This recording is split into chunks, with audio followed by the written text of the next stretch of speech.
دیکھیں اس میں اس وقت جو میں بات کرنا چاہ رہا ہوں وہ بہت زیادہ اہمیت کے حامل ہے. ہمارے نظام پر ایک سوالیہ نشان ہے, ہمارے عدالتی نظام پر سوالیہ نشان ہے, ہمارے ارباب اختیار پر, ہمارے تحریک انصاف کی حکومت پر جس کا نام ہی انصاف سے شروع ہو رہا ہے اس پر ایک سوالیہ نشان ہے. اور تحریک انصاف نے جو لفظ اختیار کیا عمران خان صاحب نے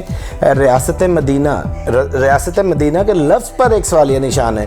کہ اسما نواب نامی خاتون جسے 1998 میں گرفتار کیا جاتا ہے اور 2021 میں اسے رہائی ملتی ہے, اور رہائی جب ملتی ہے 2021 میں تو اسے 20 سال گزر چکے ہوتے ہیں. 20 سال کے بعد اسے بے گناہ قرار دیا جاتا ہے کہ 20 سال کے دوران اس کے خلاف کوئی ثبوت ایسے نہیں ملتے ہیں کہ اسے گناہ گار قرار دیا جائے اور اسے رہا کر دیا جاتا ہے. اور اسما نواب میڈیا سے بات کرتے ہوئے بتاتی ہے کہ میں 20 سال پہلے بھی بے گناہ تھی, میں آج بھی بے گناہ ہوں, اور کچھ لوگوں نے میرے خلاف سازش کرتے ہوئے میرے پہ جھوٹے الزامات لگائے اور مجھے گرفتار کروا دیا. اب عدالت اب جیل کاٹتی ہے یہ عورت 20 سال, اور 20 سال کے بعد جب اسے رہائی ملتی ہے تو اپنے گھر واپس لوٹتی ہے, اور وہ اپنے گھر میں گھر والوں کی جوتیاں اٹھا کے اپنے منہ سے اور اپنے سینے سے لگا کے دھاڑے مار مار کر رو رہی ہوتی ہے. اور یہ نظام انصاف ہے ہمارا کہ جہاں ایک گناہ گار کو تو اتوار کے دن بھی ضمانت مل جاتی ہے جب عدالتیں بند ہوتی ہیں, ہر قسم کا انصاف میسر ہوتا ہے, ججز سے جو چاہتے ہیں جن پیپرز پہ جاتے ہیں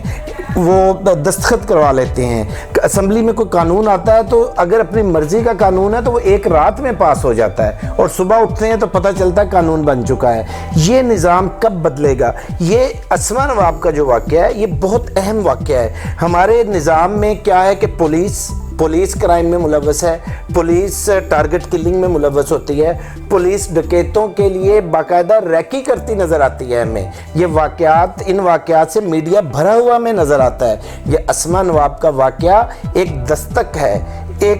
ایک دستک ہے ہمارے اس نظام کے دروازے پر کہ اس نظام کو بدلنا پڑے گا. اس نظام کے ساتھ کب تک کہ جہاں غریب کے لیے انصاف ہے ہی نہیں اور جو امیر ہے اس کے لیے قانونی کوئی نہیں ہے. یہ جو اسما نواب کا واقعہ ہے اسے لے کر ہمارے ارباب اختیار کو سوچنا پڑے گا, ہمارے رائٹرز کو سوچنا پڑے گا, ہمارے شاعروں کو سوچنا پڑے گا, ہمارے لکھنے والوں کو سوچنا پڑے گا, ہمارے جرنلسٹ کو سوچنا پڑے گا, ہمارے صحافیوں کو سوچنا پڑے گا, ہمارے جو ارباب اختیار ہیں, ہمارے عسکری ادارے ہیں, ہم جسے اسٹیبلشمنٹ کہتے ہیں. دنیا یہ مان رہی ہے, دنیا کہتی ہے, میڈیا پہ شور مچا ہوتا ہے کہ اسٹیبلشمنٹ نے یہ کروا دیا, اسٹیبلشمنٹ نے یہ کروا دیا. تو اسٹیبلشمنٹ اس نظام کو کیوں نہیں بدلتی جس میں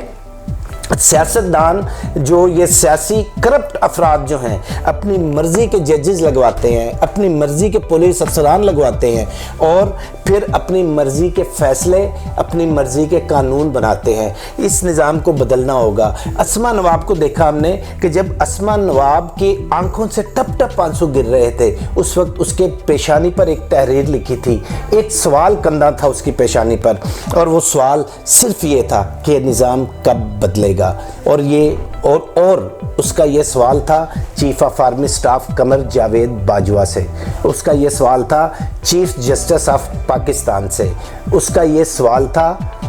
ریاست مدینہ کے دعوے دار وزیر اعظم پاکستان عمران خان صاحب سے کہ یہ نظام کب بدلے گا. لیکن یہاں آخر میں صرف ایک بات کرتا ہوں کہ 20 سال عورت کو انصاف نہیں ملا بے گناہ ہونے کے باوجود, لیکن جس وقت 20 سال کے بعد ایک جج اسے بے گناہ قرار دے کر بری کر رہا تھا تو اس وقت اس نے اپنی کرسی سے کھڑے ہو کر اس عورت کے سامنے ہاتھ جوڑ کر معافی کیوں نہیں مانگی کہ اس کے 20 سال چھین لیے گئے, اس کی زندگی اذیت کا شکار کر دی گئی. اس کے 20 سال لوٹائے نہیں جا سکتے, لیکن اس سے ہاتھ جوڑ کر ایک جج اگر معافی مانگتا تو ہمیں محسوس ہوتا کہ شاید ہمارے معاشرے میں انصاف نام کی کوئی رمق باقی ہے. اگر آپ ہمارے چینل پر نئے ہیں تو پلیز اس چینل کو سبسکرائب کریں اور ساتھ لگے بیل کے بٹن کو بھی دبا دیں, اور یاد رکھیں کہ اب خود کچھ کرنا ہوگا.